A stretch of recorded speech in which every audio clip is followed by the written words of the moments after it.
In today's video, I'll teach you how to fix phone call dialer keypad change problem.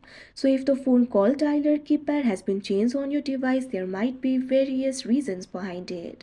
In order to fix your problem, first of all, you can try basic troubleshooting. What you can do is restart your phone. For that, what you have to do is long press on the power button. You'll be able to find various options over here. Tap on the option restart. After you do that, your device will be restarted and your problem should be solved.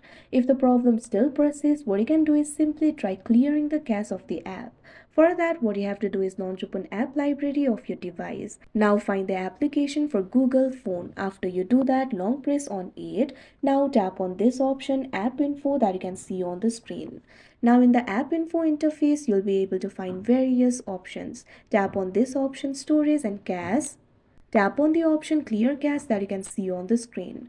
Now once the cache has been cleared, your problem should be solved. If the issue still persists, what you can do is simply uninstall the updates for the Google phone. The change might have happened because of the recent update. So in that case, what you have to do is launch open the Play Store on your device. Now tap on the search icon that you can see at the bottom right corner of your screen. Tap on the search bar that you can see at the top.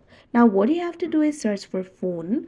You'll be able to see this application for phone by Google. Tap on it. Now in this interface, you'll be able to find this option for uninstall. Tap on it. Now you can see over here this kind of pop-up will appear. Do you want to uninstall all updates to this Android system app? Tap on the option uninstall. Now after you uninstall all the update, if the change happened due to the update, your problem will be fixed. So like this, you'll be able to fix your problem. So that is how you fix phone call dialer keypad change problem. I hope you found this video helpful. Thank you for watching.